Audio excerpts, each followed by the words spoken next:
Argentina দেশে একটি মাত্র হতভাগা প্লেয়ার আছে, একটা মাত্র যে অভাগা প্লেয়ার আছে যে কিনা আর্জেন্টিনার জাতীয় দলে তার জায়গা হয় না।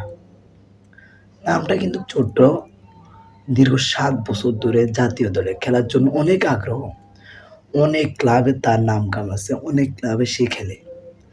কিন্তু মেসির সাথে, রোনালদোর সাথে খেলছে, নেইমারের সাথে খেলছে, এমবাপ্পের সাথেও খেলা হয়েছে।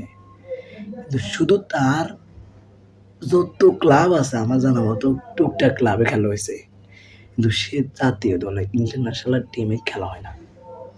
কেন? একমাত্র হতভাগা, একমাত্র মেসির কারণে খেলা হয় না। যতদিন পর্যন্ত আর মেসি ফুটবল জগতে থাকবে ততদিন পর্যন্ত এই দিবালার নামটা তাদের স্কোরে থাকবে না।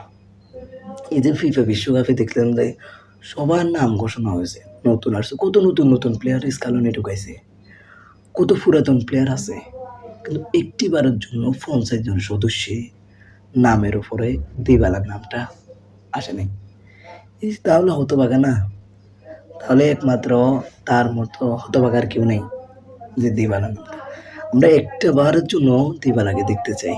কত লক্ষ লক্ষ ভক্ত, হাজার হাজার ভক্ত দেখে ২০২২ বিশ্বকাপে একটা শটের কারণে, পেনাল্টির শটের কারণে আমরা ফ্রান্সের সাথে ম্যাচ জিতে গেছি। সবার মারা শেষ, শুধু দিবালা ৪ নম্বরে যায় মারছে মাইরা, এরপর আরেকটা প্লেয়ার যায় আমাদের যে বিশ্বকাপ হাতে নিয়েছে।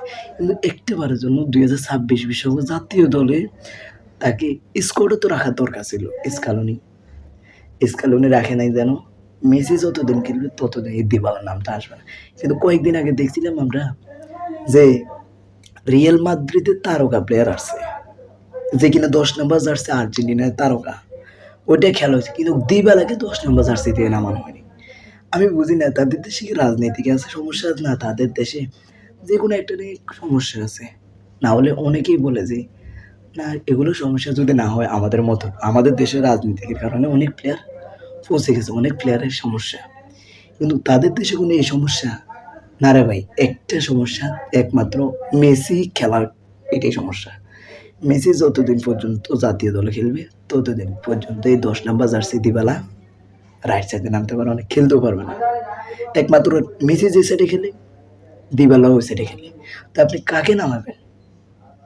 মেসিকে চয়েস করবেন না দিবালাকে চয়েস করবেন? দিবালাকে চয়েস করবেন, আমরা সবাই পছন্দ আছে, কোটি কোটি ভক্ত, কিন্তু আর্জেন্টিনার দলে মেসি ছাড়াই তো অচল। যে অনেকজনে বলবে যে মেসির কারণে খেলা দেখতেছি, ওই মেসিকে যদি না দেখি তাহলে খেলা দেখে কি লাভ? এখন আমার কথা হচ্ছে একটা বারের জন্য তো দলে নামানো হয়েছে, মেসিকে পরে নামানো হোক, দিবালাকে হাফ ওনার আগে নামানো হোক। মানে প্রথম স্টার্টিংয়ে দিবালাকে নামালে পরের স্টার্টিংয়ে লিওনেল মেসিকে নামানো, তাহলে কতটা সুন্দর হয়। এই কারণে কেন যে দিবালাকে রাখে রেখে আমি জানি না।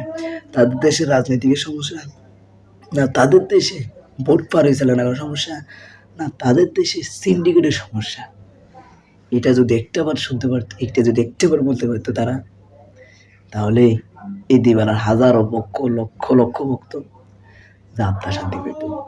যে শুধু দিবালাকে দেখতে চায়, তার হাজারো নারীর ক্রাশ আছে, শুধু দিবালা প্লেয়ারটার একটু জাতীয় দলে দেখতে চায় ১০ নম্বর জার্সিতে, কিন্তু সে দেখা পায় না, তাকে দেখাই দিতে দেয় না।